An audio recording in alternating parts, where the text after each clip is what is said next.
शुरुआत एक पनडुब्बी के दृश्य से होती है जो समुद्र में डायनासोर के डीएनए की खोज में जुटी हुई है। ये खोज उस समय होती है जब डायनासोरों का विनाशकारी प्रभाव पहले ही सभी पर झलका चुका है। इसके बाद क्लेयर एक बुजुर्ग व्यक्ति से मिलती है जो उसे बताता है कि डायनासोरों को एक द्वीप पर शिफ्ट करना चाहिए। वह मानता है कि इन्हें स्वतंत्र रहना चाहिए ताकि इनकी प्राकृतिक जीवन शैली बरकरार रह सके। उसके बाद ओवेन, जो पहले के भाग में मुख्य पात्र था, क्लेयर की मदद के लिए सहमत हो जाता है। वे दोनों मिलकर एक टीम बनाते हैं जिसमें डॉक्टर और इंजीनियर भी शामिल होते हैं जो इस मिशन को सफल बनाने की कोशिश करते हैं।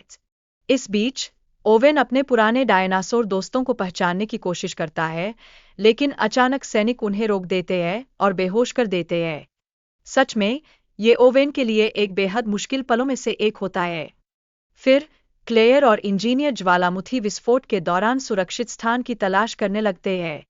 इस दौरान उन्हें एक बड़े डायनासोर का सामना करना पड़ता है जिससे उनकी धड़कनें और भी तेज हो जाती है। इस बीच एक बुजुर्ग आदमी डायनासोरों को बेचने की योजना बनाता है, लेकिन उसकी पोती इस स्थिति को समझने की कोशिश में लगी रहती है।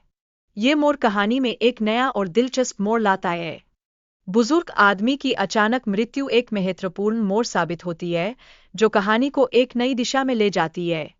ये घटना सभी पात्रों के लिए एक गहरा भावनात्मक प्रभाव छोड़ती है। ओवेन और क्लेयर की पकड़ से बचने की कोशिश कहानी में तनाव और रोमांच को बयाती है। डायनासोर का इस्तेमाल करके उनके द्वारा बनाई गई योजना में कई अनपेक्षित मोड़ आते हैं। इसके अलावा डॉक्टर और इंजीनियर के बीच की मुठभेड़ कहानी में संघर्ष का एक और स्तर जोड़ती है। उनकी योजना और डायनासोर की स्वतंत्रता के बीच एक दिलचस्प टकराव देखने को मिलता है। क्लेयर तुरंत ओवेन से कहती है कि उसे लड़की की मदद करनी चाहिए, जिससे उनकी बहादुरी और टीम वर्क का महत्व साफ नजर आता है। यह पल दर्शकों को प्रेरित करता है।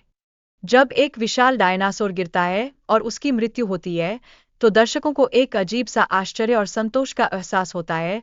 ये पल ध्यान खींचता है। फिर गैस के प्रभाव के कारण बेसमेंट में डायनासोरों की जान खतरे में पड़ जाती है। यह स्थिति मानवता और प्राणी सुरक्षा के बीच एक गंभीर मुद्दे को उजागर करती है।